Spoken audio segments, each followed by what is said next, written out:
Boa, pessoal! Hoje nós vamos falar de saúde, né? Ela é bem ampla. Ela consiste, na realidade, na saúde física, mental e social do indivíduo. Hoje nós vamos abordar justamente uma questão que eu diria tem mais a ver com a falha social e psicológica que muitas das pessoas integrantes da sociedade são submetidas. Mais especificamente do racismo. Enfim, essa doença social que existe no Brasil desde sempre, desde a sua descoberta e colonização, né, graças à escravidão de pessoas de cor escura provenientes da África, né, e que foram submetidos à escravidão por 300 anos, foram libertados, entre aspas, porém permaneceu aquela discriminação desde sempre. E nos últimos anos, infelizmente, o abismo moral e ético em que o nosso país foi mergulhado fez florescer essas situações. Elas sempre existiram, não há que se tapar o sol com a peneira. Porém, nesses últimos anos as coisas ficaram mais evidentes porque algumas pessoas que antes se continham, né, podiam até ser preconceituosas, mas por uma questão ética e moral não expressavam as suas opiniões abertamente, mais recentemente resolveram sair do armário, vamos dizer assim, né? E, e abertamente propagar os seus pensamentos, ou até não abertamente, mas o que é pior, né? Por baixo dos panos, ou utilizando-se de subterfúgios para prejudicar, né, e para discriminar as pessoas, né, nessas situações. E para isso, olha, eu sou uma pessoa, tu sabe, eu sou mestiço afrodescendente, meu pai é mais evidentemente era, né? Ele faleceu, infelizmente, mais evidentemente oriundo da afrodescendência, minha mãe descendente de portugueses e italianos, quer dizer, já aí na minha própria família tem um exemplo de grandiosidade, né? Que uma pessoa descendente de italianos e portugueses contraiu matrimônio com um afrodescendente e com certeza naquela ocasião, há mais de 50 anos atrás, deve ter sofrido as consequências disso, mas enfrentou e com isso nos ensinou, né, maravilhosamente a enfrentar situações como essa.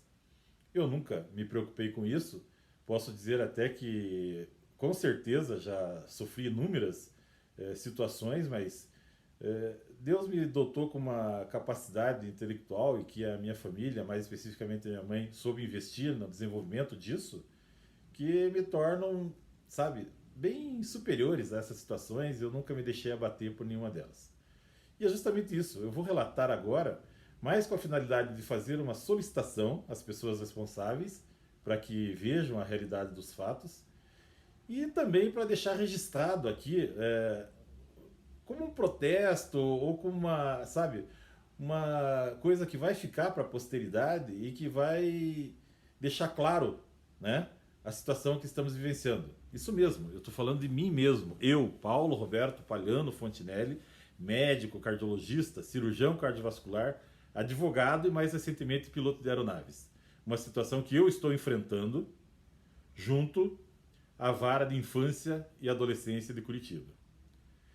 Então, uma breve retrospectiva do que eu sou. Como eu já comentei, isso vai ser utilizado para comparação neste mesmo vídeo futuramente.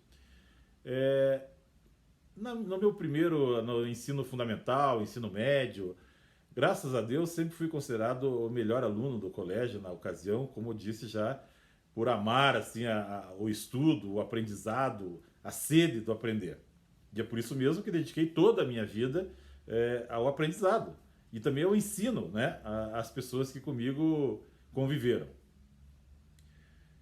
E como eu disse, naquela ocasião, na cidade de Ponta Grossa, uma cidade que eu amo muito, e o povo maravilhoso, muito oriundo de descendentes daqui, dali, europeus e todo mais. Posso até ter sofrido alguma coisa nessa ocasião, mas não tenho nenhuma mágoa, nenhuma recordação ruim dessa época, que eu só me dedicava aos estudos e a progredir na vida e a ajudar aqueles que me ajudaram, a minha família e todos que me ajudaram a conquistar o que eu conquistei. E posso dizer com a boca cheia, vamos dizer assim, que tudo que eu quis em termos profissionais eu conquistei. Não tenho nada que eu possa dizer que não tenha conquistado graças ao meu esforço e da minha família, mais especificamente da minha mãe. Quando eu digo que conquistei tudo o que eu queria profissionalmente, e graças a Deus o fiz, não quero dizer que tenha sido fácil. Com certeza, para mim foi muito mais difícil do que esperava-se que fosse para qualquer outra pessoa. Porém, graças a Deus, tive a força, né? Que me foi a orientação, tudo que foi necessário para enfrentar todas as situações e conquistar essas profissões, essas atividades das quais hoje me orgulho. Aos 14 anos, eu fundei em Ponta Grossa uma associação, né, que promovia, com sede própria, cedida pela prefeitura, que promovia atividades esportivas, campeonatos municipais, regionais, atividades de outras modalidades, basquete, vôlei, tênis de mesa e assim por diante, além de atividades culturais como exposição de artes, cursos de inglês, de violão e até mesmo apresentações quase semanais, né, no canal local de televisão. Isso eu tinha 14 anos, não que eu queira que as crianças vão fazer isso agora, mas para exemplificar que uma criança de 12 anos ela está saindo da infância e entrando já na adolescência e já precisa ter algumas orientações com relação a responsabilidades. Ocorre que, apesar de muitos relacionamentos rápidos, outros menos rápidos, é, eu há alguns anos, sobretudo nos últimos 6 anos, né, que eu tive a infelicidade de perder a minha mãe de uma forma até trágica, eu decidi permanecer solteiro, né? Eu cheguei à conclusão de que eu realmente não sou a pessoa que nasceu para contrair matrimônio, seja com que gênero de pessoa for. Mas desde sempre eu tive a intenção de fazer adoções. Então eu me inscrevi, como todo brasileiro pode fazer, na vara de adoções, me submeti ao curso, né, que é obrigatório você fazer, assistindo a palestras, a ensinamentos de como adotar, quais os problemas que você vai encontrar no futuro com os novos filhos e assim por diante. Isso tudo em torno de um ano, né, de curso, de preparação, de entrevistas com supostas psicólogas e assim por diante. Fui considerado habilitado, fui inscrito no Sistema Nacional de Adoção e eu sempre quis adotar um grupo grande de irmãos. Eu estabeleci a minha meta de adotar 5 irmãos, podendo até aumentar esse número. E agora, mais do que nunca, até pretendo aumentar mesmo. Mas o que eu quero relatar é que daí tive o contato de inúmeras comarcas de várias regiões do Brasil e do Nordeste, uma que me chamou a atenção, porque apesar de não serem 5, mas serem 4 irmãos, todos saudáveis, crianças na idade do perfil que eu havia escolhido, né? A mais jovem de 5 anos, o mais velho de 11 anos e meio, quase 12 anos na ocasião. Então, a comarca entrou em contato, as pedagogas, as assistentes sociais, até o juízo posteriormente, fizemos várias, isso tudo iniciou em maio do ano passado, em maio de 2021. Como ainda estávamos vivendo a pandemia, os primeiros contatos com os menores de idade, né, com as crianças, foram por videoconferência. Várias videoconferências, várias trocas de vídeos e de mensagens pelo WhatsApp, sempre supervisionados lá pelas assistentes sociais, pelas pedagogas, enfim, as responsáveis pelas crianças. Fiz então 2 viagens, uma para permanecer vários dias em contato com eles, com passeios, com conversas, levando-as a parques, a restaurantes e assim por diante. E posteriormente, já, até porque eu queria saber a posição deles mesmo, como eram crianças já vividas, né? Crianças de no mínimo 5 anos, 6 anos, 10, 11 anos, que hoje em dia essas idades elas já conhecem praticamente tudo, né? não tem mais aqueles segredos, né, que existiam vamos dizer assim, na minha época, ou na época dos nossos pais. Então voltei para Curitiba, depois de estar com eles por um período, e comecei a me organizar, a investir em reformas, em adaptações. Eu resido, por exemplo, num apartamento de mais de 170 metros quadrados, né? E tive que fazer adaptações para receber essas novas integrantes da minha família. Adaptações também numa chácara que eu possuo, é, com salão de jogos, com piscina, com quadra de esportes, com casa também de bom tamanho e de infraestrutura de alvenaria. Além de apartamento no litoral que, ou seja, eu tenho a capacidade tanto intelectual, moral, né, de conhecimento e infraestrutura para atender da melhor forma possível essas crianças e adolescentes. E foi o que aconteceu. Apesar das pedagogas e assistentes sociais lá do Nordeste quererem até apressar a situação, que elas viessem para cá, eu fui comedido, quis fazer mais contatos com as crianças, saber delas mesmo se elas desejavam vir para Curitiba, né, distantes das suas origens e assim por diante, e sempre obtive a melhor resposta. Logo, até antes deles virem para cá, já começaram a me chamar de Painho, de Pai Paulo e assim por diante. Fizemos a viagem, eu tive o cuidado de convidar um casal de padrinhos, que eu havia convidado para serem padrinhos, que o esposo do casal é meu funcionário e amigo já há vários anos, e a sua esposa também é uma pessoa muito simpática, carinhosa, né? E competente, sobretudo com crianças. Fizemos a viagem, fomos lá, ficamos mais 2 dias junto com as crianças antes de virmos. Foi-me dado então um termo de guarda para fins de adoção e iniciado um período de estágio de convivência, que isso é o que acontece mesmo na legislação.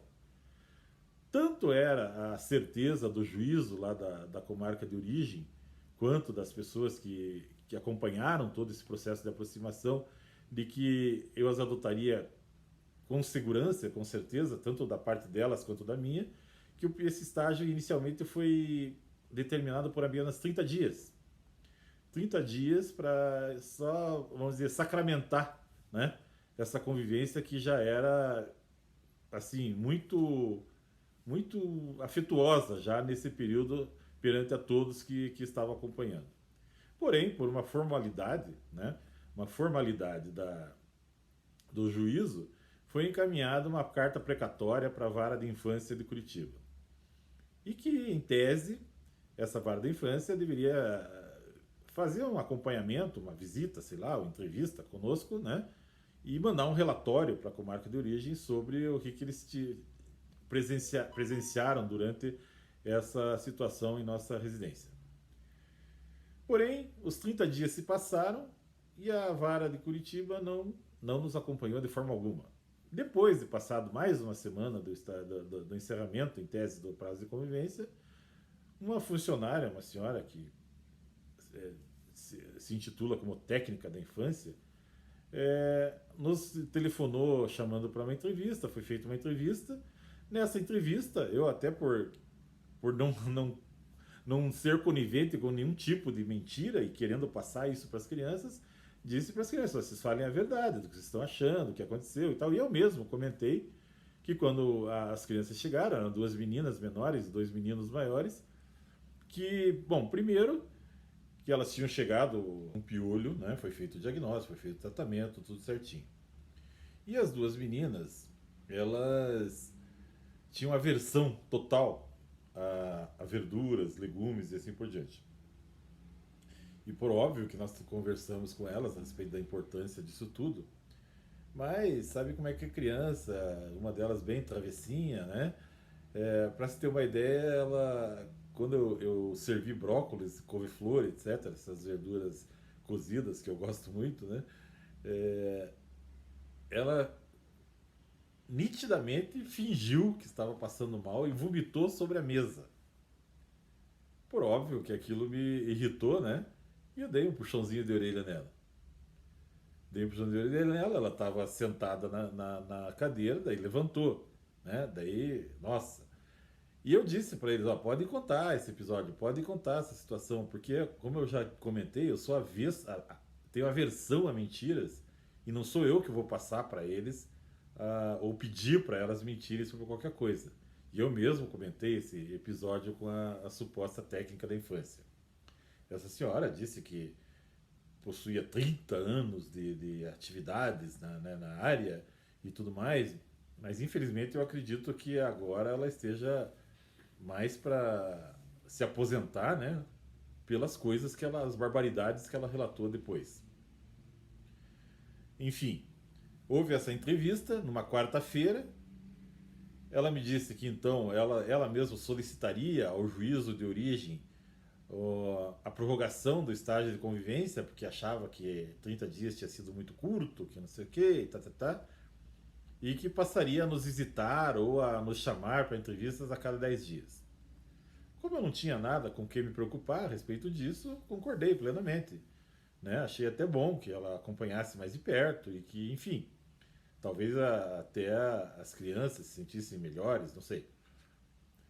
Além disso, eu comentei que, sabe, naquele ano todo que eu estava me preparando para trazer as crianças, eu diminui muito a minha carga de trabalho, tanto na minha clínica particular, quanto no serviço público, que até para poder me dedicar a essas crianças que eu pretendo que elas me acompanhem em todos os momentos que não estejam na escola, que não estejam desenvolvendo atividades essa curriculares, né?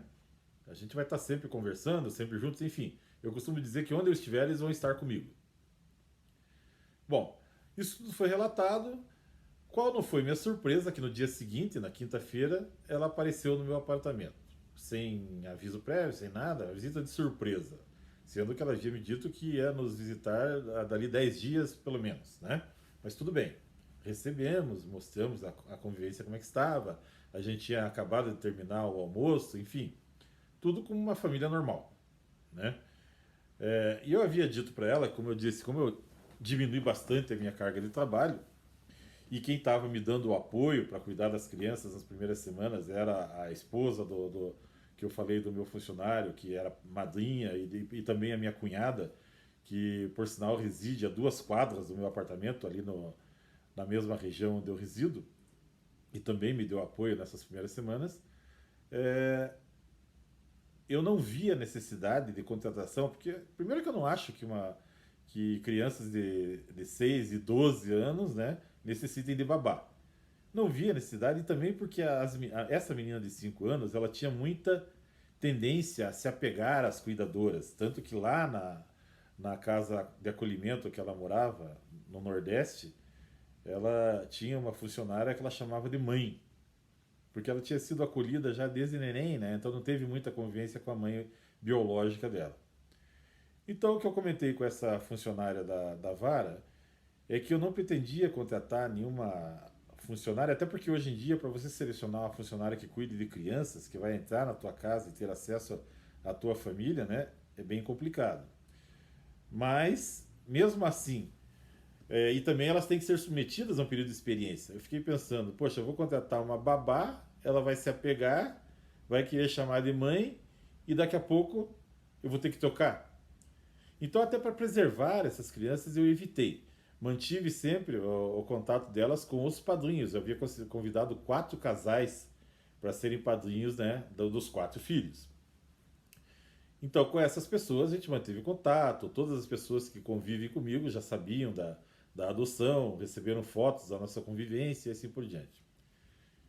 Bom, nessa visita, posteriormente a essa visita que ela fez, ela relatou, sabe aquela coisa de fofoca? É isso mesmo que dá para classificar o relato que ela fez com a senhora que ocupa o cargo de promotora de justiça, né, da vara da infância. Que no presente caso, a gente vai ver mais pela frente, ela seria mais bem classificada como promotora de injustiça. O que acontece? Relatou uma situação totalmente esdrúxula, dizendo que as crianças eram mantidas em cárcere privado, que eu não as havia colocado na escola, que eu não tinha, que elas mesmas faziam a sua alimentação. Veja o absurdo. E outras situações assim que, sabe, eu não consigo entender o porquê. Essa questão da escola, veja bem, as crianças vieram para cá no dia 1º de outubro de 2021. Ou seja, um ano que ainda havia pandemia, que as escolas ainda estavam fechadas, não havia ainda aulas presenciais. E mesmo lá na comarca de origem, as pedagogas haviam me noticiado que elas estavam desde maio, ou seja, desde logo quando a gente começou a aproximação, sem assistir sequer a aulas por vídeo. Até porque o acesso à internet lá tem mais dificuldade e assim por diante. Enfim, elas já tinham praticamente perdido aquele ano mesmo, né? E as duas menores estavam na idade normal de entrar na escola, não teria por que haver uma pressa, né, nesse sentido. Os dois meninos, o de 11 e de 10 anos, é que em tese teriam que frequentar a escola. Mas como eu já disse, não havia aulas presenciais. Eu havia, antes de ir buscá-los, eu havia entrado em contato com o colégio próximo da minha residência, pedindo vagas e que teriam vagas porque seriam abertas vagas se fosse necessário, até por causa da condição deles serem trazidos, né, de outro estado e serem adotados e assim por diante. Porém, quando eles chegaram aqui é que eu fui saber que eles eram analfabetos, completamente analfabetos. Apesar de terem me passado lá na comarca um histórico escolar de que o de 10 anos encontrava-se na quarta série do fundamental e o de 11 anos na quinta série do fundamental. E, me perdoem a minha ignorância, no meu tempo de ensino fundamental, eu, por exemplo, aprendi a ler nos primeiros 2 meses da primeira série. E não fiz pré-escola, não fiz maternal, nada disso. Então, na minha cabeça, eu não sabia que existiam no Brasil, e depois até a própria funcionária da comarca daqui de Curitiba disse que isso é comum até aqui em Curitiba, não precisa ser do Nordeste, que crianças de quarta e quinta série ainda não saibam ler. Como é que uma criança de quarta e quinta série consegue acompanhar o ensino dessas matérias, né, sem saber ler? É um completo absurdo na minha cabeça. Aquilo, sinceramente, me deu um choquezinho, assim, né? Mas eu pensei, puxa, vamos dar um jeito nisso. Vamos alfabetizá-los, né? Então, até para preservá-los também, eu pensei, não vou matriculá-los agora no final do ano. Até porque, como eu já disse, não adianta a gente tapar o sol com a peneira. A gente sabe que em Curitiba há muito preconceito. E há muito bullying nas escolas. Então eu imaginei, se eu matricular essas crianças e as aulas presenciais voltarem sem eles saberem ler, eles vão ter uma dificuldade enorme para acompanhar o aprendizado e vão ser chamados pelos coleguinhas de burros, de nordestinos burros e assim por diante, gerando aqueles, sabe, aqueles... Até a aversão deles à escola poderia ser gerada. O que eu decidi então? Não vou matriculá-los agora no final do ano. Lembre-se, isso era metade de outubro de 2021. As escolas nem estavam abertas ainda. Vou fazer um programa intensivo de alfabetização. Contactei uma professora, mas por ela só ter condições de dar aula aos sábados, eu resolvi fazer por vídeo aulas e eu estar presente todas as manhãs, de segunda a sábado, das 9 às 10 da manhã. Eles e eu, acompanhando-os, assistíamos às aulas de alfabetização. Isso foi implementado imediatamente. Por quê? Qual era o meu objetivo? O meu objetivo é que em fevereiro deste ano, agora, 2022, quando as aulas se reiniciariam, né, no ano letivo, eles estivessem plenamente alfabetizados. E com 2 semanas das aulas que a gente acompanhou, eles já aprenderam a ler muitas palavras, principalmente o mais velho. E ficaram felizes por saber, sabe? Quebrou aquele tabu na cabecinha deles de que eles não conseguiriam. Voltando então agora à questão da fofoca da funcionária da vara de infância, ela fez essa fofoca com a suposta promotora de justiça. E vejam bem, como eu lhe disse, a entrevista foi na quarta, a visita dela foi na quinta. No sábado pela manhã, nós já tínhamos levantado, tomado café, estávamos nos preparando para ir ao laboratório, porque no dia anterior a gente tinha coletado o sangue das crianças e uma delas, a coletora, a funcionária que coleta sangue, não havia conseguido, por ela ser muito pequena, daí tinha uma outra pessoa que no sábado de manhã conseguiria por estar mais acostumada com crianças. Então a gente estava se preparando para ir ao laboratório novamente, todos em conjunto, quando de repente toca a campainha, sem a portaria avisar, sem nada, e quem que estava na frente da porta do meu apartamento? Um suposto oficial de justiça, dois supostos oficiais de justiça,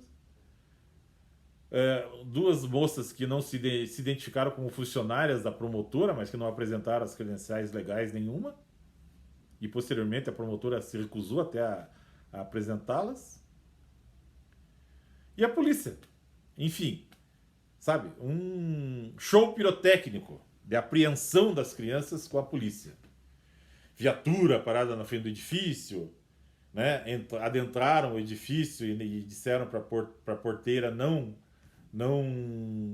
avisar ninguém que eu poderia me esconder ou fugir. Eu nem sabia do que estava acontecendo. Fiquei sabendo quando eu recebi daí a notificação, né, com essas barbaridades, falando de cárcere privado, de não sei o quê, de bababá, né, que o oficial de justiça me apresentou e que eu não poderia reagir. E sabe, essa pessoa, que é a promotora de justiça, ela não estava inclusa nas pessoas que deveriam cumprir essa apreensão. E mesmo assim ela invadiu o meu apartamento, invadiu meus cômodos, tirando fotos, achando que ia encontrar coisas que justificassem as atitudes absurdas que tinham tomado, né? O oficial de justiça se colocou na minha frente para que eu não acompanhasse a invasão dessa promotora nos meus cômodos, né? Dentro da minha casa, isso tudo, diga-se de passagem. E ela, quando eu disse para ela, olha, doutora, eu sou advogado, não sei o que está acontecendo, não sei quem lhe falou isso, essas coisas absurdas, ela disse, eu não estou aqui para discutir com o senhor, eu sei que o senhor é advogado. Sim, ela já sabia, ela tinha investigado toda a minha vida pelas redes sociais, como hoje em dia é muito fácil, e assim por diante, e pelo cargo que ocupa, ela tem acesso também a informações sigilosas e tudo mais. Ou seja, mesmo assim ela tomou essa atitude absurda, comparável, né, com uma condução coercitiva, ou seja, nítido abuso de autoridade do juiz que autorizou essa apreensão. E isso sucedeu num sábado de manhã. E ela tirou fotos do meu apartamento, né, dos quartos, enfim, das crianças, até minha, ali, uma delas. São essas fotos que estão aqui atrás. Que neste vídeo ainda, a gente vai colocá-las com maior nitidez. E ela classificou meu apartamento, os senhores podem acompanhar as fotos que eu vou mostrar com mais nitidez posteriormente, como uma imundícia insalubre. Eu não sei de onde, né, que ela tirou essa classificação. Não sei qual o conceito que ela costuma dar a uma residência normal. Uma residência normal de pessoas que estão acordando no sábado pela manhã, que vai ser provavelmente dia de faxina, que a minha diarista iria nesse dia, mas chegou lá e viu esse bafafá todo, esse alvoroço que ela tinha provocado no edifício, né? E foi embora. Só ressaltando, né? É um apartamento bem amplo, como eu já exemplifiquei, bem localizado. É uma residência normal. Até bem organizada, até para uma família com 4 crianças, né? O próprio conselho tutelar da região ali que cobre a área de resíduo atestou nos autos que nunca recebera qualquer reclamação, qualquer denúncia a respeito de maus tratos ou de outras coisas relacionadas com o estágio de convivência entre eu e as crianças. Né? Isso é invasão de domicílio, ela não tinha mandato no nome dela para participar dessa apreensão.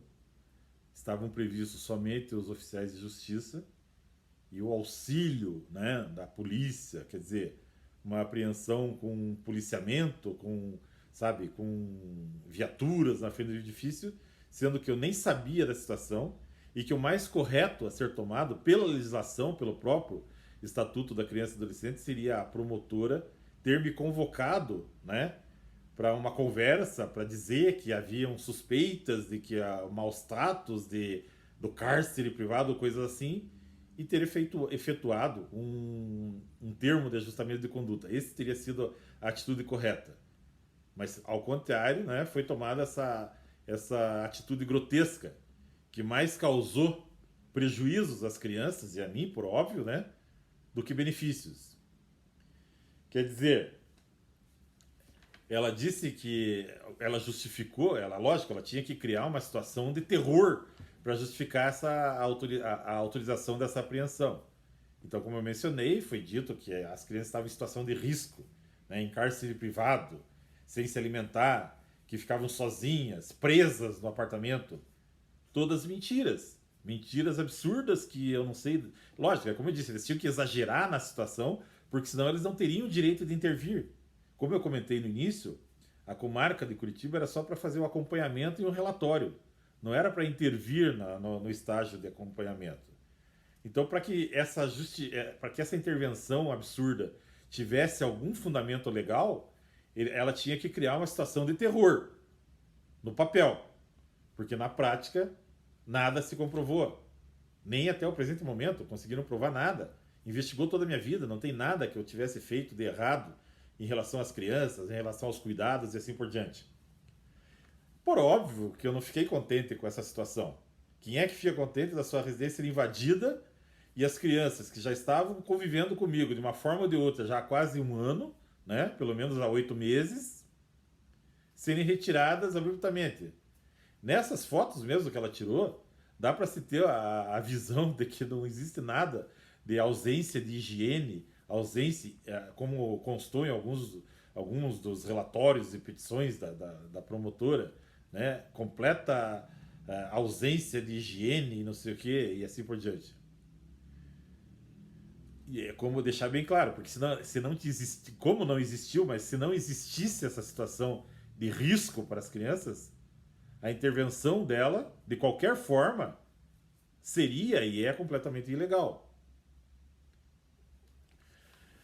Então, e como por óbvio, como eu disse, eu fiquei muito chocado com toda a situação e fiquei muito comovido porque as crianças saíram de lá praticamente chorando. O menino mais velho disse para mim: ó pai, será que eu levo toda a roupa? Por quanto tempo será? Ele disse: olha, eu vou tentar que seja só alguns dias, meu querido. Ele falou assim, ele respondeu para mim quase chorando.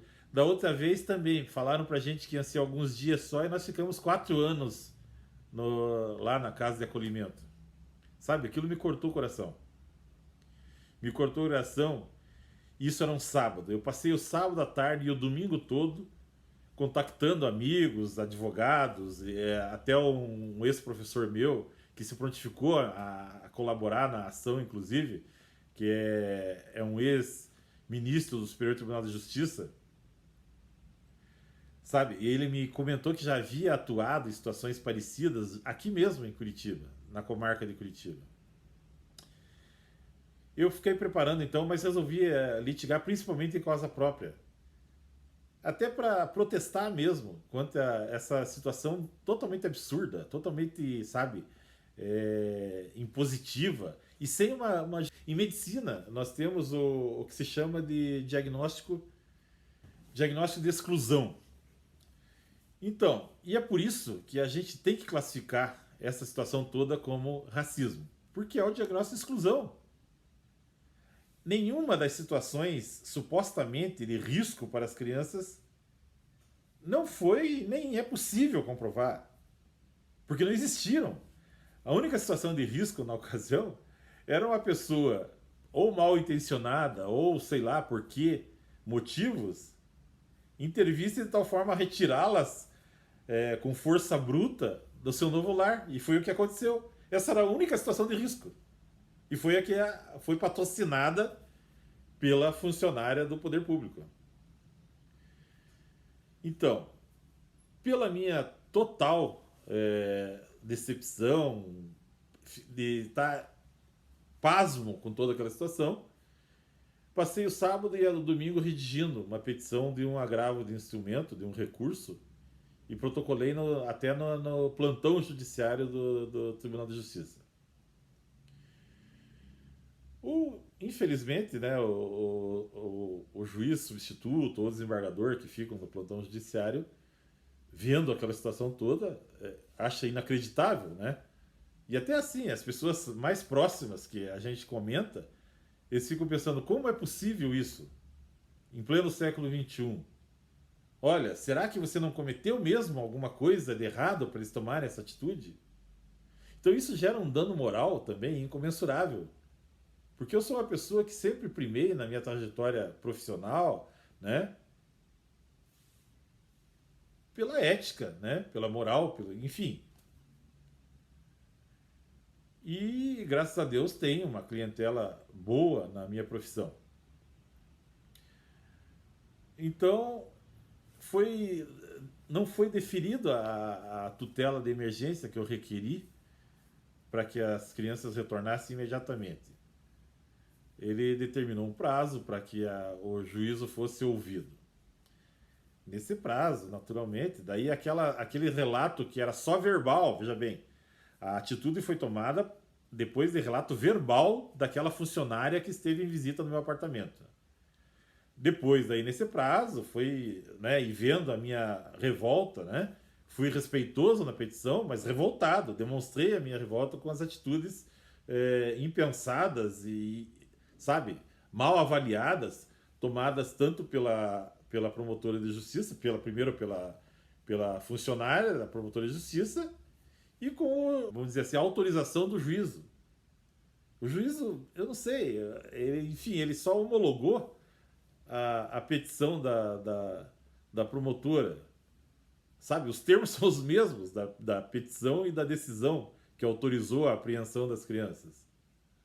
Ou seja, não houve uma análise prévia, determinou aparato policial, sendo que eu não havia nem sido intimado a produzir qualquer tipo de explicação, ou que tivessem me intimado para levar as crianças novamente lá na vara e assim por diante. Nada disso foi feito, foi tomada essa atitude, sabe, absurda.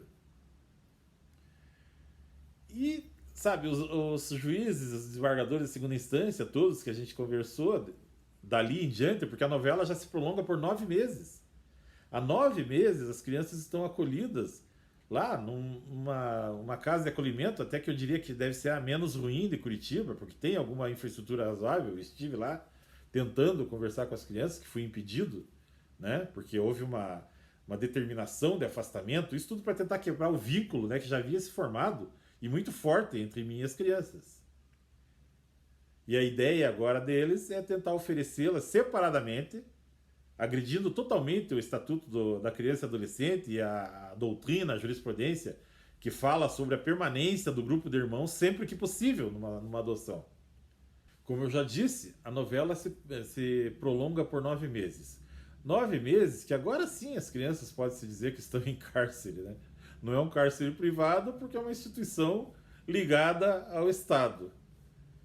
Mas é uma situação em que os celulares que eu havia dado para os dois maiores, para a gente fazer vídeo chamadas, enfim, para a gente estar em contato permanentemente, foram recolhidos. Eles não têm acesso a celulares, não podem sair dessa casa de acolhimento desacompanhados de forma alguma, não podem sequer ir até o portão, porque corre o risco de eu estar passando na frente por acaso.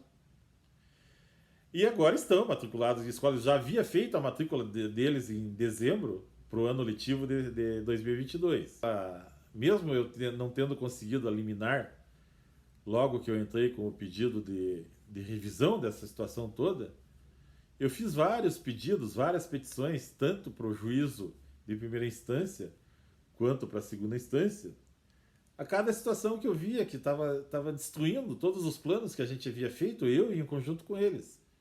Como o período de convivência era de 30 dias e a adoção estava prevista para ser homologada logo em seguida, eu havia já marcado com os padrinhos, os 4 casais de padrinhos que eu comentei, uma festa de batismo, né, para o dia 8 de dezembro, que inclusive era o dia de aniversário de nascimento da minha mãe, em homenagem a ela, enfim, uma data que, sabe, que é significativa para a família e eu queria integrá-los nessa família. Tive que desmarcar. Depois, com a proximidade das festas de Natal e final de ano, fiz nova petição, porque a gente havia preparado presentes, havia preparado, sabe, confraternização natalina, coisa que eles mesmos haviam me dito que há muito tempo não tinham. Depois, nas férias de verão também, todas essas foram negativas, assim, porque é assim, você recorre para a segunda instância, mas a segunda instância, ela talvez pelo histórico, eu não sei o histórico pregresso dessa promotora ou desse juiz, pode ser até que eles tenham trabalhos maravilhosos, mas nessa situação eles erraram. E fica muito difícil para eles reconhecer esse erro. Mesmo que as evidências demonstrem claramente que eles erraram. E com isso ficam fazendo subterfúgios inaceitáveis para pessoas que ocupam cargos tão importantes, para convencer daí os que em tese estariam com a função de rever essa situação legalmente. Corporativismo, a gente sabe que existe em todas as áreas, né, da nossa sociedade brasileira. Cada vez que eu peticionava, tentando, né, daí como eu falei, que nas férias de verão a gente pretendia levá-los para Florianópolis, para ficar no meu apartamento lá, né, curtir a praia, conhecer a praia, né, porque eles eram do interior do Nordeste, de uma cidade do sertão nordestino.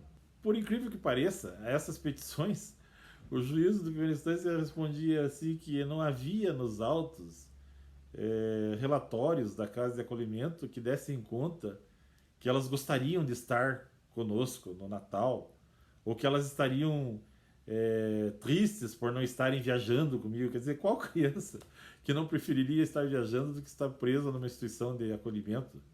Com N outras crianças que não têm, nossa, alguma perspectiva de futuro melhor, e eles já tinham experimentado isso. Primeiro que crianças de 5, 6, 10, 11 anos, 12 anos, elas já viveram bastante. Elas conhecem as situações. E elas relataram para mim, por exemplo, que eles lembram, têm saudades e gostam da sua mãe biológica, apesar de alguma violência que eles tenham relatado. E no meu caso, como eu disse, eu pretendo ser pai, eu pretendo educá-los, pretendo dar um futuro para eles. Todo mundo tem futuro, é óbvio. Eu pretendo dar um futuro sabe, que eles conquistem os seus sonhos com uma tranquilidade maior, vamos dizer assim, né? E que se no futuro, se eles quiserem, provavelmente vão querer visitar, ajudar a sua mãe biológica, terão todo o meu apoio. Então, com essas respostas e essa agora relutância da promotoria e do juízo de primeiro grau mesmo em rever essas decisões, sabe, parece que virou ponto de honra para a senhora promotora não perder essa ação como se ela tivesse algum prejuízo. Na realidade, o prejuízo é das crianças e meu. As crianças por terem o risco iminente de serem separadas, de perderem o convívio entre os 4 irmãos. E o meu por toda a expectativa, né, que eu criei, as adaptações que eu fiz, os investimentos. Por óbvio que eu não vou desistir de adotar pela vontade, né, dessa ou daquela pessoa, mesmo que ocupe algum cargo público. Pelo contrário, eu estou mais incentivado a adotar e agora até pretendo completar o grupo de 7 crianças. Seja aqui, seja em outra comarca. Por quê? Porque tenho condições, graças a Deus, de dar ensinamentos, né, conhecimentos e até materialmente de conduzi-las para uma estabilidade na vida dessas crianças. E quero deixar esse legado. Agora, isso tudo, né, essa quebra da convivência que já tínhamos com essas crianças é prejudicial. Até porque eu vou ter que iniciar um processo totalmente novo se essas crianças não retornarem, porque eu não quero nem pensar ao meu convívio em breve. A gente já está vendo isso aqui no Paraná, sobretudo, essa questão, né, de promotor, de juiz, que, né, sabe, que trabalham praticamente em conjunto, quando na realidade a promotoria seria simplesmente uma parte da tríade que compõe o processo. Seriam as 2 partes e o juízo neutro, independente, que julgasse isso tudo. Infelizmente, nessa situação não ocorre, talvez por uma parceria muito grande, né, existente entre essas figuras públicas, e que agora, sabe, eles chegam a trabalhar como se fosse interesse pessoal. Durante esse processo todo, em que eu fiz N petições, N recursos, Lá na comarca de origem, o juízo de lá me confidenciou que recebeu telefonemas da promotoria, da promotora daqui, o representante do Ministério Público daquela comarca também recebeu telefonemas em que ela até levantava suspeitas absurdas que não constam nos autos, justamente para convencê-los a não apoiar, sabe, a adoção. O juiz de lá, para você ter uma ideia, ele até abriu mão da sua competência para que fosse julgado aqui, principalmente por causa da distância, né? Óbvio, as crianças estão aqui agora, mas veja bem, mesmo assim, ele determinou que não fosse desvinculado do Sistema Nacional de Adoção o meu nome das crianças e não suspendeu o meu termo de guarda, né, das crianças, apesar de eu não estar tendo acesso a elas, mesmo ciente de tudo que ocorrer aqui. Coube ao juízo da infância aqui, atropelando a legislação, né, já que ele ainda não tem a jurisdição sobre esses itens que eu comentei, de suspender, entre aspas, o meu termo de guarda e mandou retirar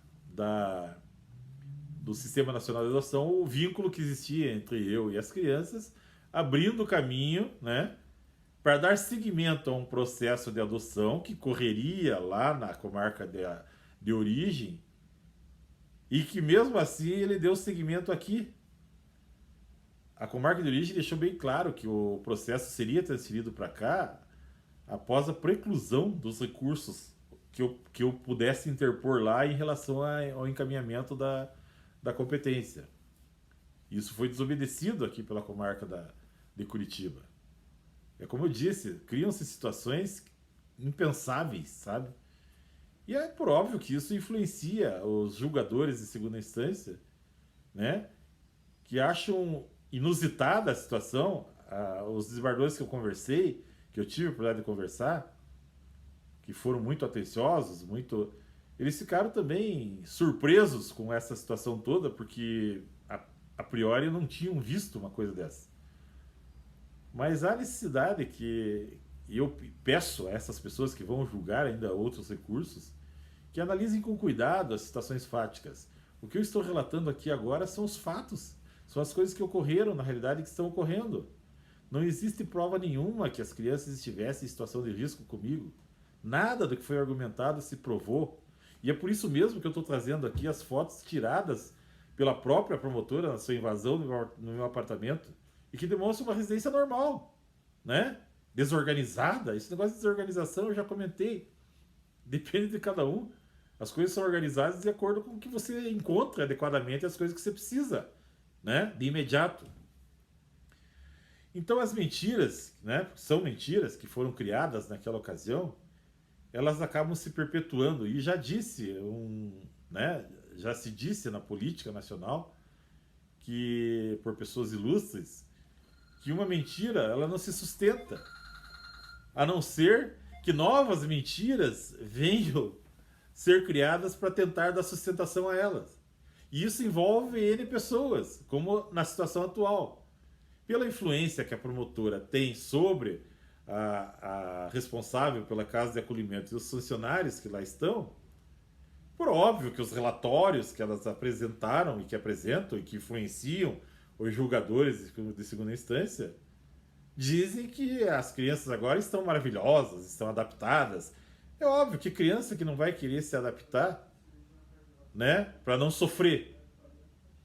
Agora, dizer que elas estejam melhores lá do que estariam comigo, em 9 meses, veja bem, que eles estão lá acolhidos, comigo eles já teriam sido alfabetizados, já estariam frequentando a escola normalmente e com aprendizado, sabe, garantido, já teriam passeado, já estariam em cursos de violão e balé que eu havia já contactado para as meninas e para os meninos respectivamente, né?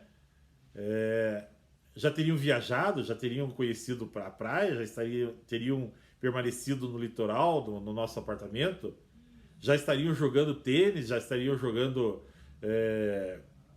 futebol, como eles gostam, já teriam aprendido a nadar, né, na piscina que teria à disposição deles o tempo todo. Enfim, sabe? E mesmo que não fosse só isso, o amor, a convivência, a formação da família e a permanência dos quatro juntos, né? Que é o mais importante. Então, como é que alguém pode pensar que elas estando numa casa de acolhimento sem uma visão de futuro imediato, entende? Por óbvio que agora as atitudes que tomam aí na vara da infância é tentar dar uma celeridade de, sabe, de incluí-los em novas famílias, né? Por óbvio, para tentar diminuir os prejuízos que eles mesmos causaram a essas crianças, porém com a mácula de serem separados, o grupo de irmãos. Sabe? E tem outra coisa, uma característica das crianças que eu não comentei, eram duas brancas e duas morenas, pardas, né? E, sei lá, é como eu disse, o diagnóstico de exclusão. Elas foram separadas também nas matrículas das escolas, fiquei sabendo. Foram as duas brancas matriculadas numa escola municipal integral, de período integral, e as duas morenas numa escola municipal que não tem o ensino integral. Qual o motivo dessa separação? Falta de vagas não foi, porque ambas as escolas tinham vagas para as quatro crianças. Até porque crianças nessa situação têm prioridade nas matrículas. Então, quer dizer, sabe, situações assim que não, sabe, não coadunam com aquela propaganda que se faz de adoção de menores e adolescentes, que a conta não fecha, que o pessoal procura sempre crianças menores e tudo mais, mas me parece mais que é uma manipulação indevida da legislação. Então, como eu ia dizendo, para manter essa mentira, né, cada vez mais pessoas são induzidas a também mentirem dentro dos cargos que ocupam, dentro do contato que tem com as crianças, enfim.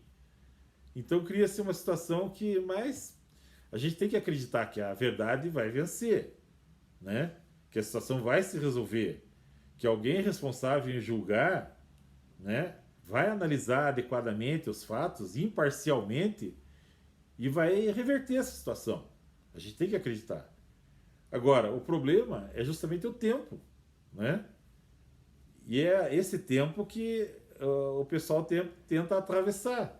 Ou seja, mesmo não tendo ainda jurisdição para dar sequência à adoção por terceiros, já tomaram essas atitudes ilegais até de suspender o meu vínculo com as crianças do Sistema Nacional de Adoção e de suspender, entre aspas, o meu termo de guarda. Acreditem, a senhora promotora chegou ao absurdo de sugerir, né, e nisso o juízo não concordou, porque não era o juiz que aprova todos os seus pedidos na ocasião, de que eu fosse proibido de estar a 1.000 metros, a 1 quilômetro de onde as crianças estivessem. Quer dizer, eu argumentei que isso até atropela o meu direito constitucional de ir e vir, né? Quer dizer, então antes de sair de casa eu ia ter que passar uma mensagem lá para a casa de acolhimento perguntando onde é que as crianças estavam para eu não me aproximar, né? Não correr o risco de inadvertidamente passar a menos de 1.000 metros. Sabe? Uma coisa assim absurda. Enfim, e qual que é esse medo do contato? Essa atitude não é tomada nem para questões de riscos de feminicídio. Isso eu argumentei, né? Que geralmente são 200 metros de afastamento. E por que isso? Porque é sabido que se as crianças tiverem a oportunidade de espontaneamente dizerem que desejam retornar ao nosso convívio, elas vão dizer que sim. Porque se elas disserem que não, olha, mesmo eles trabalhando esses 9 meses para quebrar os vínculos formados, eu até, quem sabe, desistiria mesmo da adoção deles. Mas precisaria ser uma verdade, né? Uma coisa espontânea, visivelmente, e acompanhada por pessoas com a sua imparcialidade, sabe, incólume, o que não ocorre no presente caso. As minhas perspectivas para essa situação é como eu já comentei. Eu espero que as pessoas responsáveis por reanalisar tudo isso, sabe, se debrucem lá, né, dediquem um tempo para analisar realmente as provas produzidas nos autos e tudo mais e revertam a situação. Que, como eu disse, criou traumas, criou sabe? Ansiedade, tanto para elas, muito mais para elas do que para mim, mas para mim também, por tudo que eu já comentei. Eu vou dizer, como eu disse no início, em relação à minha formação, eu dediquei a minha vida toda ao estudo, ao aprendizado, ao ensinamento e assim por diante. E sempre me mantive com a minha característica pessoal dessa humildade, dessa tranquilidade, sabe? Tem gente aí, por aí, que a gente sabe que tem muito menos formação, muito menos conhecimento que a gente e se julga, né, um semideus.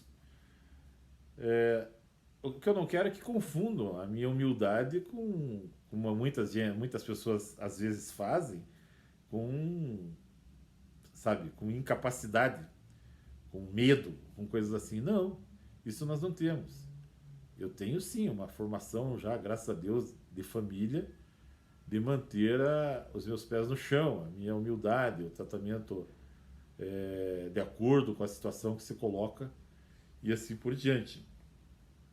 Como eu disse também no início desse vídeo, o meu interesse aqui é registrar essa situação que não tem outra explicação senão ser o racismo mesmo, né? Aquele racismo estrutural, né? Em que se utilizam muitas vezes de cargos que ocupam para prejudicar pessoas com esse fundamento e que não são admissíveis, né? Essas verdadeiras causas. Como eu já falei também do diagnóstico de exclusão. Em não sendo racismo, para explicar isso tudo que eu estou sofrendo e que as crianças estão sofrendo, o que poderia ser? Interesses escusos, pecuniários ou de outra natureza, né, em que as pessoas se aproveitam de seus cargos para direcionar as crianças para, sei lá, para conhecidos ou para pessoas que lhe pareçam mais interessantes. Eu prefiro nem acreditar nessa possibilidade. Ou ambas as situações. Sabe? Eu tenho convicção e esperança de que as coisas vão se resolver satisfatoriamente. E o outro objetivo, como eu também comentei, né, é que tenha o final, né, que for, eu deixei aqui o meu registro, o relato real, verídico dos fatos, o registro do meu posicionamento em relação a esses fatos e que futuramente, né, se que Deus o livre, as crianças não retornarem ao nosso convívio, pelo menos elas vão ter acesso a esse documento, né, audiovisual que eu estou aqui produzindo. E o que eu tenho a pedir para quem teve paciência de nos assistir até o presente momento, as pessoas de quaisquer religiões, de todas as religiões, de todos os credos, que orem, né, que rezem, que solicitem ao Deus que acreditam, às suas divindades, que tudo isso se resolva da melhor forma possível e que as situações não se repitam, né? Que a gente consiga encontrar aí uma sensibilidade maior por quem detém cargos públicos e tem o poder de intervir, assim, de maneira concreta na vida das pessoas. Outro motivo também para eu fazer esse desabafo, esse registro e trazer essa situação a público é que eu fico pensando, veja, a promotora, o juízo sabia que eu sou uma pessoa instruída, né? Médico, advogado, e mesmo assim agiram dessa forma. Eu fico imaginando o que não se faz com pessoas então que são menos esclarecidas, com pessoas mais humildes e assim por diante, né? E que não tem essa possibilidade de vir a público, né, fazer esse registro que eu estou fazendo agora. Além disso, crianças em situação de risco verdadeiramente, basta a gente sair às ruas e ver quantas existem, né, em toda a nossa cidade, ou em todas as nossas capitais e mesmo cidades do interior. Então, o que que faz uma promotoria de proteção à infância e à juventude se preocupar com uma situação, em criar uma situação fictícia de risco e agir dessa forma, enquanto existem centenas de milhares de crianças em reais situações de risco e que nada efetivamente é feito?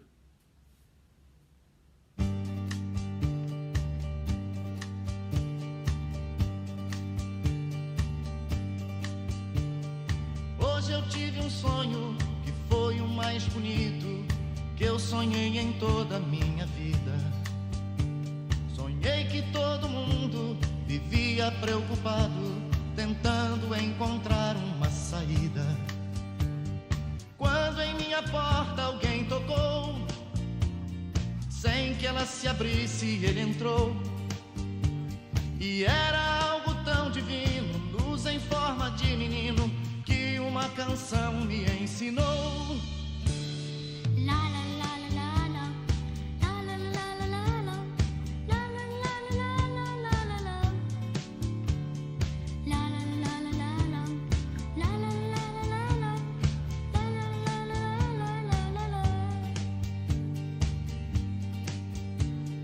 Tinha na inocência a sabedoria da simplicidade, me dizia que tudo é mais forte quando todos cantam a mesma canção e que eu devia